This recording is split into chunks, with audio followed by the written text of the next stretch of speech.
Meus amigos terceiranistas, vamos a mais um módulo do nosso Revinap História Geral Enem. Vamos arrasar muitas questões que a gente está resolvendo nessas revisões estarão lá na prova para você ver, com toda certeza. Nesta prova e no SSA, não esqueça que a gente está trabalhando questões agora de atualidades. Então, a questão de número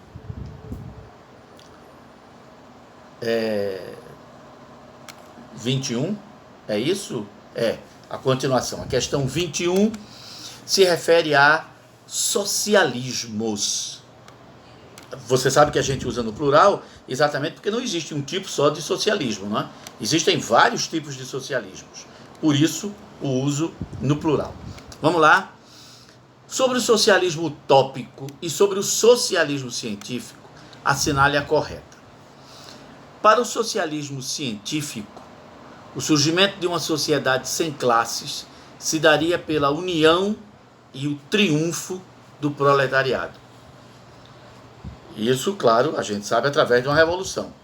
A revolução do proletariado contra a burguesia, a implantação de um governo do proletariado, a ditadura do proletariado. E quando todos os países capitalistas do mundo tivessem feito suas revoluções e implantado a ditadura do proletariado, começaria então a última fase do socialismo científico, que seria o comunismo final. Um momento em que no mundo inteiro haveria paz, prosperidade e não haveria mais nem injustiça, nem exploração do homem sobre o homem. Seguindo a questão. E para os socialistas utópicos, o surgimento de uma sociedade, né, sem classes, justa, igualitária, surgiria pela assistência do Estado, pela associação dos trabalhadores, pela ação revolucionária e pela ausência de governo, o anarquismo. Eu acho isso meio confuso, né? Pela assistência do Estado, pela associação de trabalhadores, sim. A gente sabe que, não é, o socialismo utópico achava que a burguesia perceberia a injustiça que ela comete explorando o trabalhador e ela própria tomaria a iniciativa de mudar as coisas. A união dos trabalhadores, através da eleição, iria criando um parlamento, não é, socialista, até que o socialismo seria implantado. E Proudhon, não é? Quem mais, meu Deus do céu? Fourier, não é isso? Louis Leblanc, são os teóricos do socialismo utópico. Mas essa história pela ação revolucionária, ora, a gente sabe que o socialismo utópico não prega uma ação revolucionária, né? Não é pela força das armas que se chegará às mudanças. E o anarquismo prega a passagem do capitalismo para uma sociedade sem classes direto. Não haverá nem ditadura do proletariado, nem estágio intermediário. Eu acho que essa resposta não está completa, não está boa. Tem uma parte verdadeira, outra não. Letra B. O pensamento dos socialistas utópicos como Fourier e Proudhon não influenciou as revoluções do século XIX. Influenciou sim, não é? As revoluções de 1848, não é, têm influências do socialismo utópico. Letra B está errada. Letra C. Para o socialismo científico, a igualdade social só seria possível se o sistema econômico fosse privatizado, não. Fosse coletivizado. Sistema econômico fosse propriedade de todos. Coletivismo, comunismo, uma coisa que é comum. Letra C é absurda. Letra D. O socialismo científico, defendido por Thomas More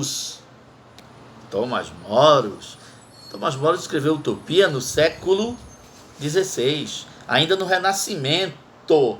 Socialismo científico é século XIX, 1848, o Manifesto Comunista, Karl Marx e Friedrich Engels, 1848. Tem nada a ver com Thomas More.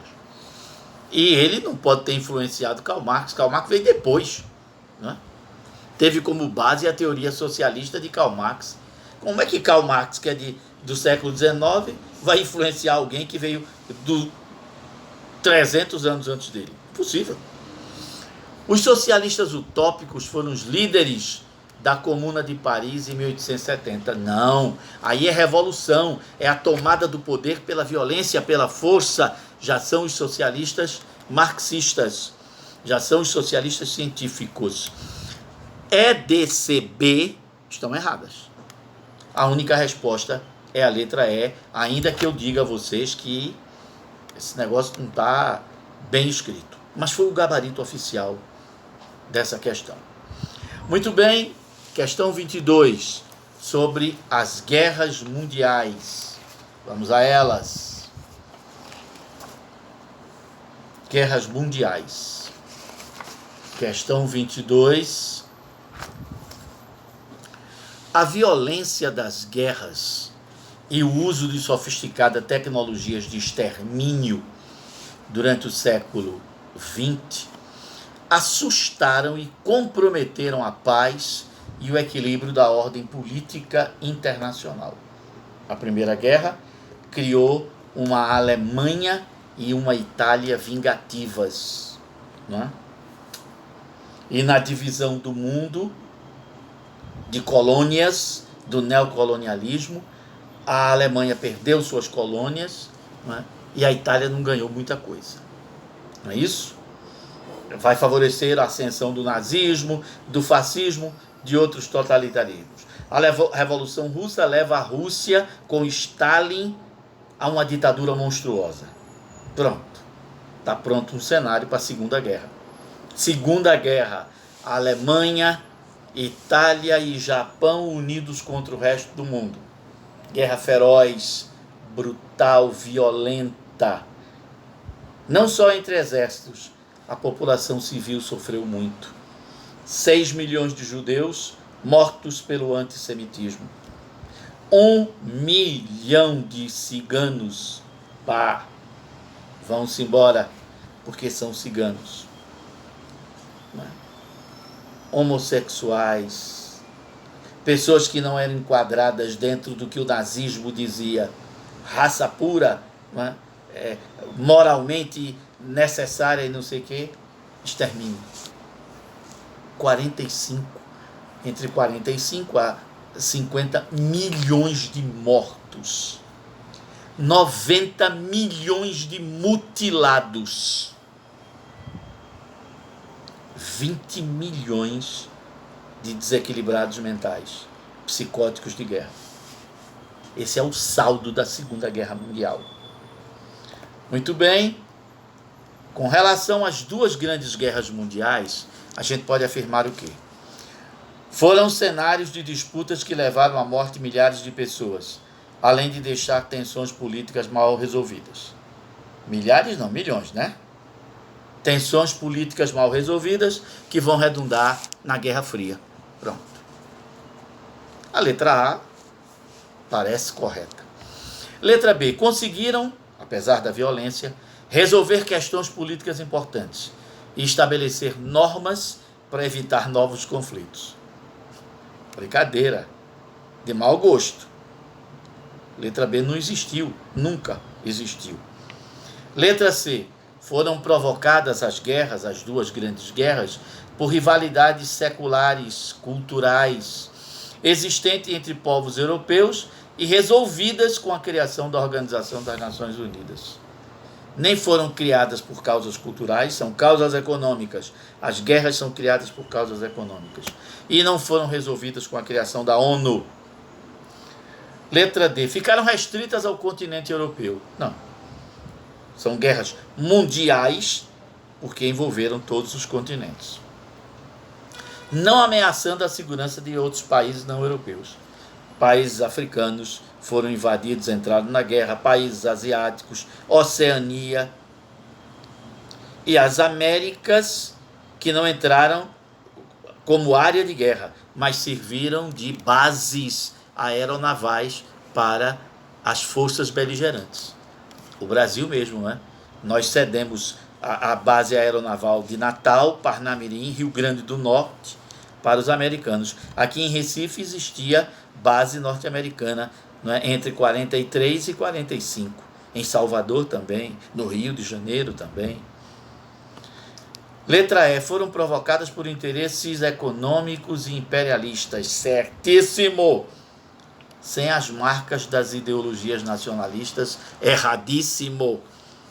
Nazismo, fascismo, arianismo, antissemitismo, pan-germanismo, né? Pan-eslavismo, pan-anglicismo e vai por aí. Revanchismo francês. Letra A, resposta. Mas eu faria a correção. Levaram à morte milhões. Milhares é muito pouco. Milhões de pessoas. Mais uma questão. Revoluções na Rússia. Revoluções na Rússia. Cadê? Revoluções na Rússia. Questão 23. A Revolução Russa de 1917 estabeleceu uma nova ordem política, econômica e social. Nova ordem política. Qual revolução? Não diz qual é. Duas revoluções aconteceram em 1917, não é? A Revolução Burguesa, Menchevique, fevereiro, e a Revolução de Outubro Socialista, bolchevique. Mas ambas estabeleceram uma nova ordem política. A de fevereiro acabou com o czarismo, a monarquia absolutista russa. Nova ordem econômica, acabou com o feudalismo russo. Nova ordem social, aboliu os privilégios da igreja e da nobreza. A Revolução de Outubro, a bolchevique, criou uma nova ordem política, proclamou a República Socialista. Nova ordem econômica, privatização dos meios de produção, coletivização dos meios de produção, nacionalização das empresas estrangeiras. Nova ordem social, aboliu a burguesia, criou teoricamente uma sociedade igualitária. Então, as duas criaram. Para o triunfo da revolução, não diz qual. A questão está falha no comando. Não diz qual revolução. A existência na Rússia de uma única classe formada pelos camponeses. Nenhuma das duas revoluções criou isso. A incompetência do governo czarista associada ao despotismo da aristocracia e à extrema miséria dos camponeses e das classes operárias. As duas revoluções tiveram isso daí como causa. A letra B parece ser a verdadeira. A distribuição de terras aos camponeses. Só a Revolução de Outubro. A nacionalização dos meios de produção, promovida pelo governo do czar, possível. Letra D está errada toda. Indiferença da Igreja Ortodoxa Russa. Não, senhor. A Igreja Ortodoxa Russa participou das manifestações contra o czarismo desde 1905. Né? Aquela manifestação de janeiro, aquela revolta de janeiro. Então é a letra B mesmo que atende, né, às duas revoluções, aos dois critérios. Letra B de bola. O entreguerras, 1919, 1939. Vamos ver a questão. Questão 24. Sobre o período compreendido entre a Primeira e a Segunda Guerra Mundial, tem uma correta. Apesar da vitória alcançada na Primeira Guerra Mundial, os países em que as democracias liberais dominavam não conseguiram evitar a crise generalizada diante da desorganização econômica europeia. Verdadeiro. A Europa estava arrasada com a Primeira Guerra Mundial. Tanto que pegou empréstimos com os Estados Unidos. Não é isso? Mas chegou a crise de 29, os Estados Unidos entraram pelo cano, aí entrou todo mundo. Então, as democracias liberais, a República de Weimar na Alemanha, a França, a Inglaterra, que era uma monarquia liberal, parlamentarista liberal, os Estados Unidos, democracia liberal, essa crise atingiu vários países da Europa e das Américas também. Então, isso parece ser verdadeiro. Letra B. Após a Primeira Guerra, a Itália e a Alemanha passaram a viver um período de muito desenvolvimento e fortalecimento da ordem democrática. A Itália virou fascista logo em 1924, 2 anos depois da marcha sobre Roma, né? A Alemanha se tornou oficialmente fascista em 1933. Então, e nem tinha desenvolvimento, ao contrário, a Alemanha passou por crises terríveis. Em 1923, a hiperinflação, o que gerou aquela tentativa de golpe nazista, não é? O Putsch em Munique, não é? Outubro de 23. Itália e a Alemanha, principalmente a Alemanha, crise econômica. O fascismo italiano e o nazismo alemão cresceram com apoio exclusivo dos militares. Não, senhor. A burguesia italiana apoiou Mussolini, a Pirelli, a Fiat. Grandes empresas italianas estavam lá. A Barolo, não é? Grandes marcas italianas financiaram.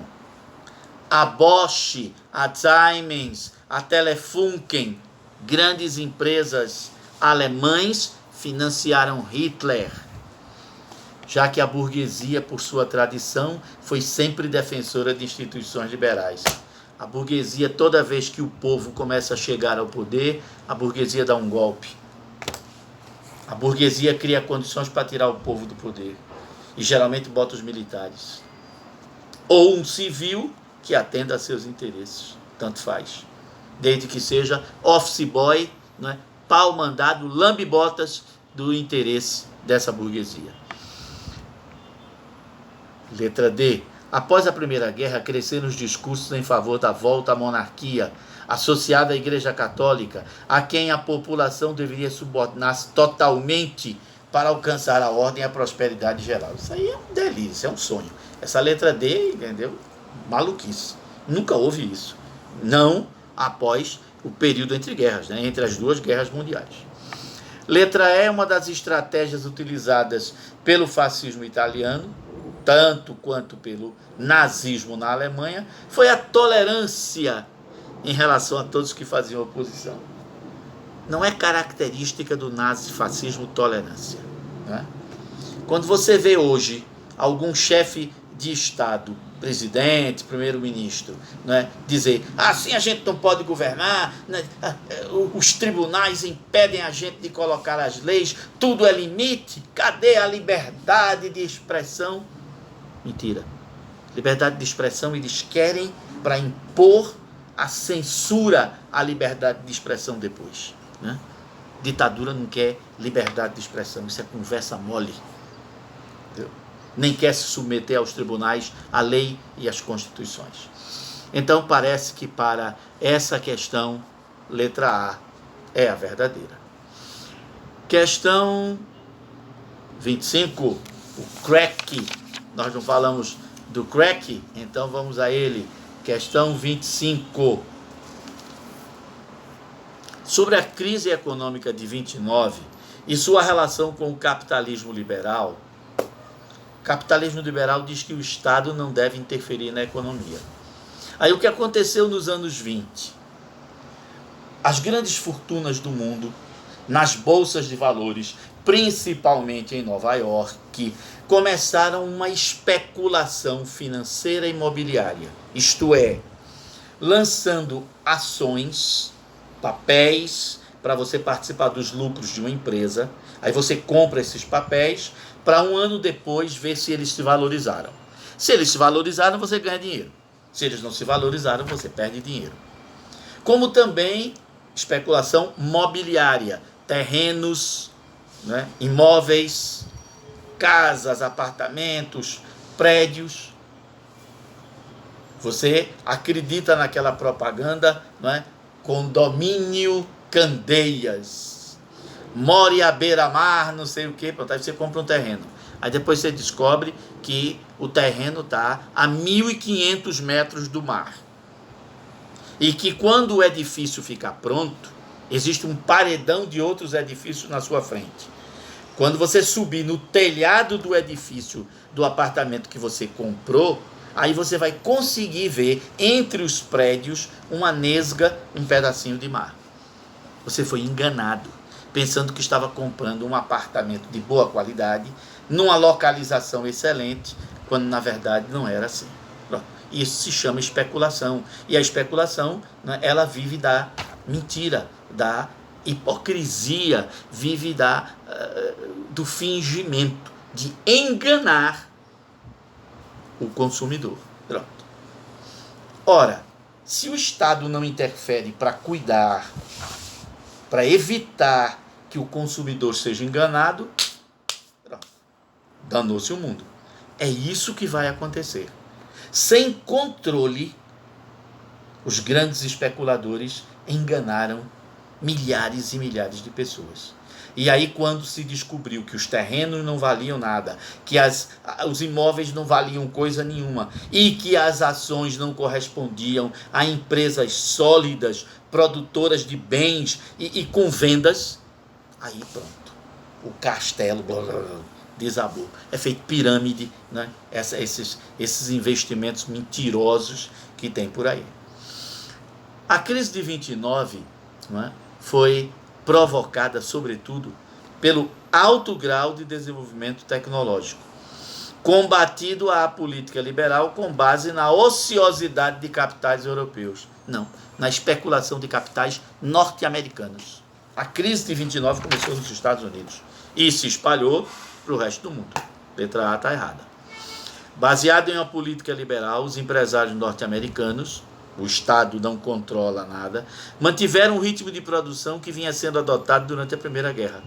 E o mercado internacional, quando a guerra terminou, não respondeu às ofertas. A gente continuou produzindo muito, a Europa não estava comprando e a gente continuou produzindo. Chega um momento em que não tem mais comprador. Parece que a letra B tem uma verdade. Letra C. Para enfrentar a crise econômica de 29, foi adotada a política liberal de empréstimos, através da qual os países europeus mais ricos passaram a dar crédito aos Estados Unidos. É o contrário, terminada a guerra, foi os americanos que emprestaram dinheiro à Europa. A Europa se recuperou, pagou os empréstimos e deixou de comprar os Estados Unidos. Pronto. E os Estados Unidos continuaram produzindo. E aí não tinha mais quem comprasse. Foi uma crise de superprodução, a crise de 29. Com a crise de 29, a política econômica liberal passou a ser desacreditada pelos empresários norte-americanos, que passaram a apoiar uma política estatal intervencionista. Não, senhor.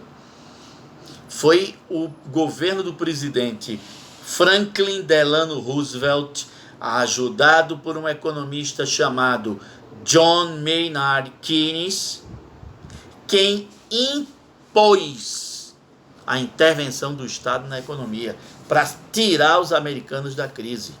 Esse plano, esse projeto imposto pelo presidente e pelo economista, o presidente Roosevelt e pelo economista Keynes, se chamou New Deal, a nova fatia. E foi assim que os Estados Unidos se recuperou. E foi assim que o resto do mundo também se recuperou, imitando o New Deal. Então isso aí é falso. Letra E. A política liberal adotada do pós-guerra dos Estados Unidos proibiu empréstimo. De jeito nenhum. Liberou empréstimo a juros e especulação com ações. Liberou. Numa tentativa de frear a crise econômica, não. Isso é que foi a causa da crise. Dinheiro solto, empréstimo, entendeu? Superprodução. E nada funcionava. E não tinha mercado consumidor para sustentar essa farra. Então, já prevista. Errado. Parece que é mesmo, não é, a letra B para a questão 25. Baseado na política liberal, etc. e tal. Nazismo. Vamos ao nazismo. Questão sobre o nazismo. menino, é muita coisa. E a gente dando conta, e a gente aqui trabalhando para o seu sucesso domingo que vem. Vamos lá, acredite, não desista. Então, nazismo. A ideologia nazista marcou fortemente a história do século XX. Hitler, o seu líder e seguidor, adotou na Alemanha uma política que pregava a tolerância religiosa. Olha, nazismo e tolerância não combinam.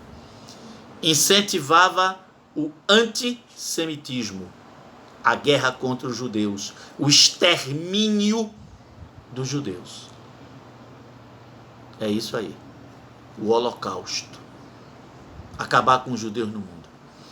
Negava o antibolchevismo, ao contrário, difundia o antibolchevismo contra os comunistas. Não negava, né, a luta contra os comunistas, incentivava o antibolchevismo. Pregava a independência e a autodeterminação dos povos. Raças superiores têm que dominar as raças inferiores. Quando eu vejo um brasileiro segurando a bandeira da suástica, aí eu olho e me lembro das palavras de Hitler sobre o Brasil. O Brasil, um país de negros e de ladrões. É isso que Hitler pensava sobre nós. Aí brasileiro segurando a suástica, levantando a mãozinha, Heil Hitler. Devia apanhar dia e noite até o sangue descer. Canalha. Pregava a socialização dos meios de produção. Não. Iniciativa privada. Nada disso. Nazismo é contra essa ideia. Socialização dos meios de produção é comunismo. Funciona não. Letra B de bola para a questão sobre nazismo, questão 26. Questão 27, sobre as causas da Segunda Guerra Mundial. Vamos a ela. Causas da Segunda Guerra Mundial. Menino danou-se, isso aqui é uma questão enorme.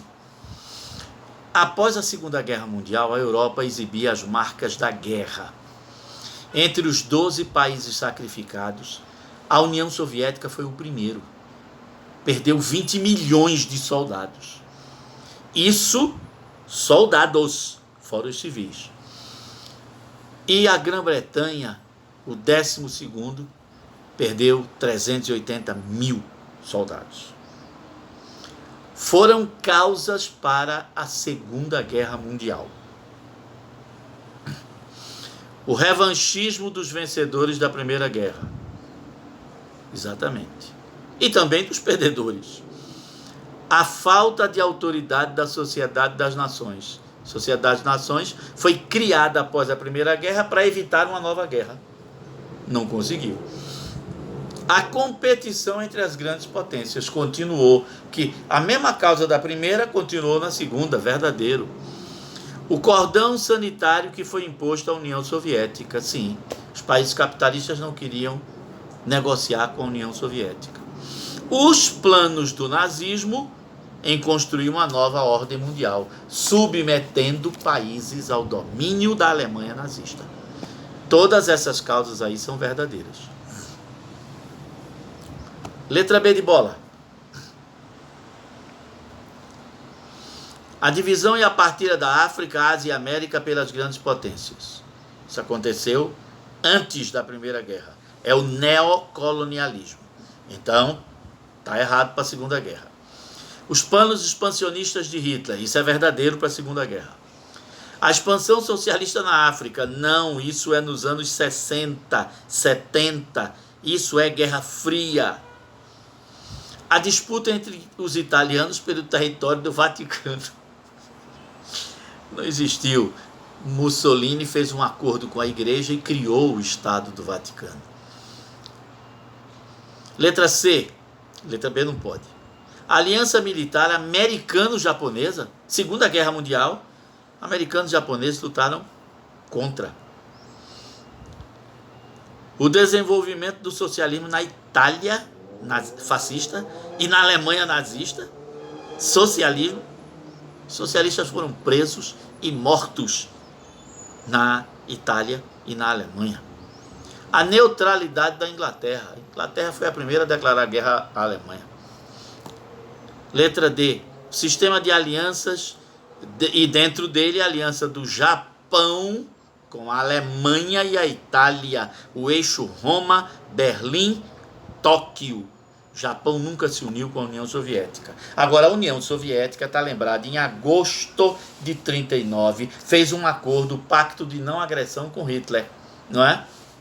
Ou o Pacto Ribbentrop-Molotov.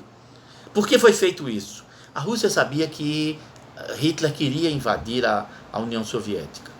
Esse pacto iria dar um tempo para a União Soviética se organizar. Hitler sabia que para atacar a Polônia, ele teria como inimiga a França e a Inglaterra.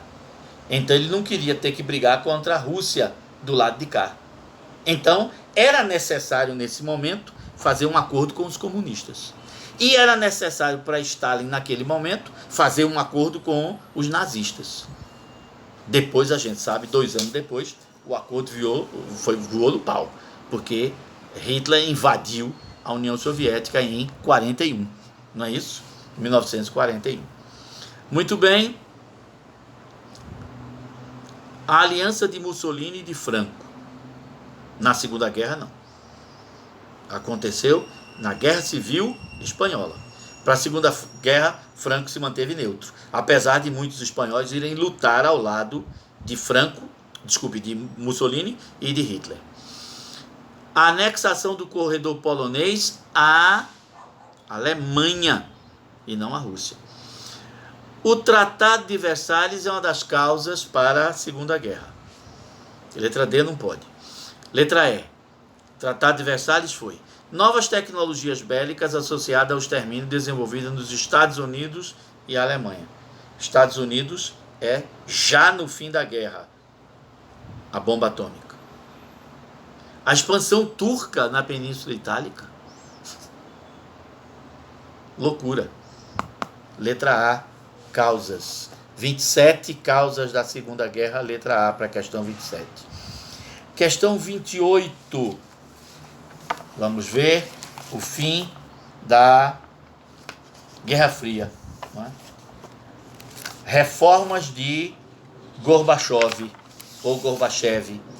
Mikhail Sergeyevich Gorbachev, o Gorbachev. Vamos lá. Questão 28, reformas de Gorbachev. Vamos a ela. Sobre as várias propostas de reformas na economia e na política, Glasnost e Perestroika. Glasnost era transparência, de glass, vidro. Glasnost, em russo, não é? Transparência, como vidro.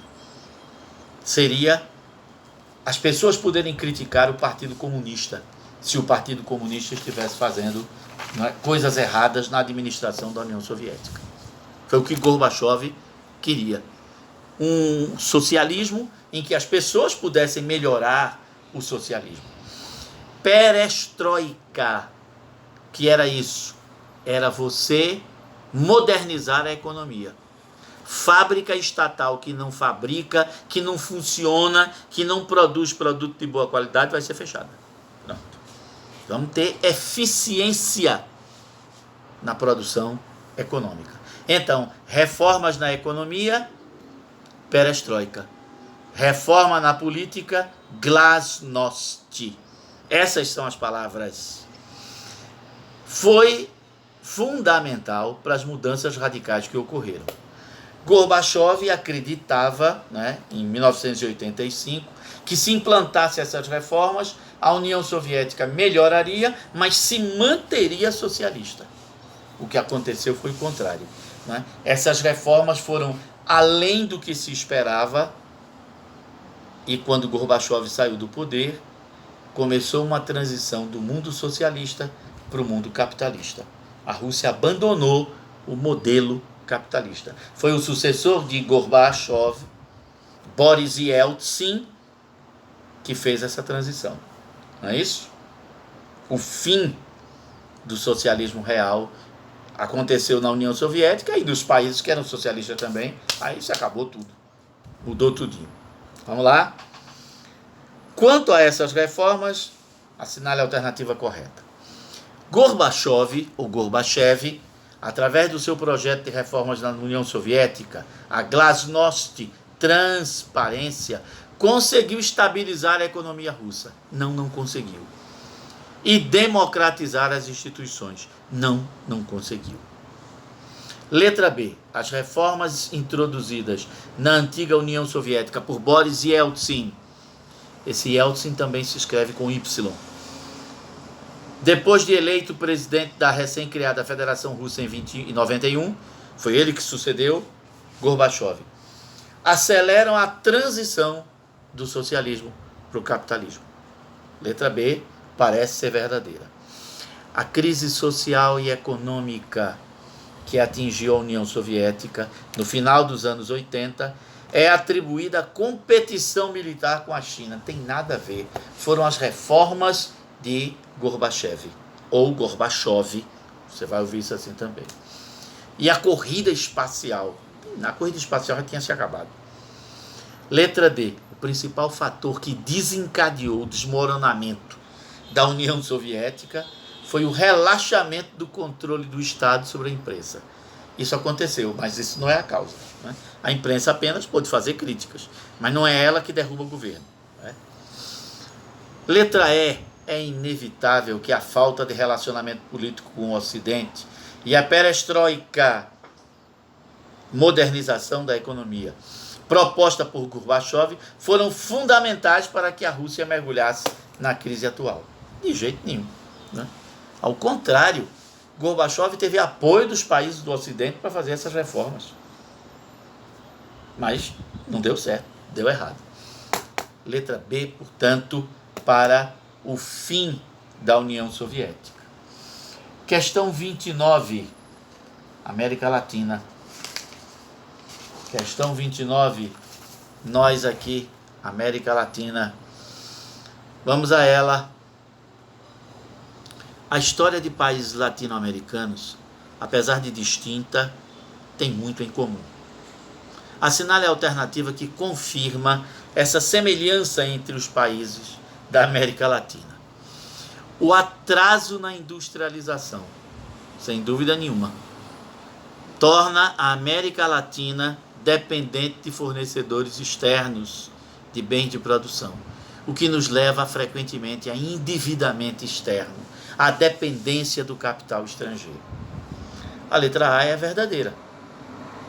Pode não ser específica, mas ela é verdadeira. Letra B. A industrialização da América Latina deu-se de forma homogênea, não, senhor.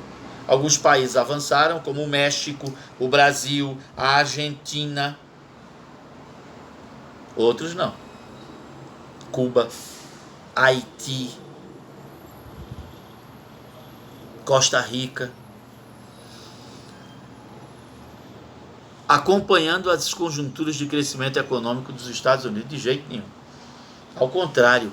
Quanto mais os Estados Unidos cresciam, mais a América Latina empobrecia.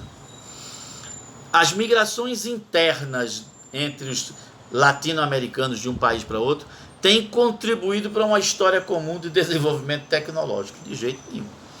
Migrações de pobres para países pobres. As guerras de independência da América Latina foram simultâneas contra as metrópoles. E na primeira metade do século XIX, todas as nações não. A gente sabe que Cuba, Dominicana, Porto Rico vão ficar independentes depois. E colônias como a Guiana Inglesa, Guiana Francesa, Guiana Holandesa só ficaram independentes nos anos 60 do século XX. Errada a letra D. Letra E, a economia dos países da América Latina está voltada para o próprio mercado interno? Não. Nós somos exportadores de commodities, né, de matéria-prima para os países ricos. Letra A é a resposta. Questão 30, fechando essa revisão. Próximos testes, domingo, no Enem. Questão 30, América Latina de novo. Cadê? Onde é que ela está? América Latina. O mundo contemporâneo, marcado pelo avanço da globalização, convive ainda com grandes dificuldades sociais, desigualdades sociais, que acentuam tensões políticas e provocam pessimismo, como acontece, por exemplo, entre nós, América Latina, cujos desequilíbrios sociais ainda não foram superados. Sobre a instabilidade política da América Latina, golpes, ameaças à democracia, crises econômicas. A experiência socialista em Cuba criou tensões, sobretudo depois do fim da União Soviética. Criou tensões nos anos 50, final dos anos 50, anos 60, durante a Guerra Fria. Com o fim da União Soviética, acabaram-se as tensões. Cuba ficou pobre, miserável. A Revolução Mexicana, na primeira metade do século XX, foi uma revolução burguesa no México entre 1911 e 1917. Levou a burguesia mexicana a implantar uma ditadura de partido único. Até 1980. Trouxe um modelo de reforma agrária que se implantou em vários países. Mentira. Prometeram reforma agrária e nunca fizeram. Letra C. O autoritarismo dos governos militares contribuiu para a debilidade das instituições democráticas. É verdade. Ainda hoje, países como o Brasil vivem com medo de uma intervenção militar. Não é possível um negócio desse. Não é que em pleno século XXI a gente tem medo de um golpe militar. Um negócio que deveria estar no passado, no século XIX. Na primeira metade do século XX, se muito permitisse. Vergonha. Vergonha. Letra C, infelizmente, é verdadeira. Letra D, os Estados Unidos nunca exerceram qualquer influência sobre a América Latina. Não, realmente influência não. Eles fazem muitas vezes intervenção, invadem mesmo. Letra E, a falta de indústrias mais produtivas influencia o equilíbrio social, sendo um fator histórico mais decisivo para as dificuldades políticas existentes. Então, se as indústrias são produtivas, é progresso, é desenvolvimento. Não havia motivo, isso é uma contradição para a dificuldade. Letra C é a resposta. Enem. Enem domingo. Sucesso e vitória. Até lá.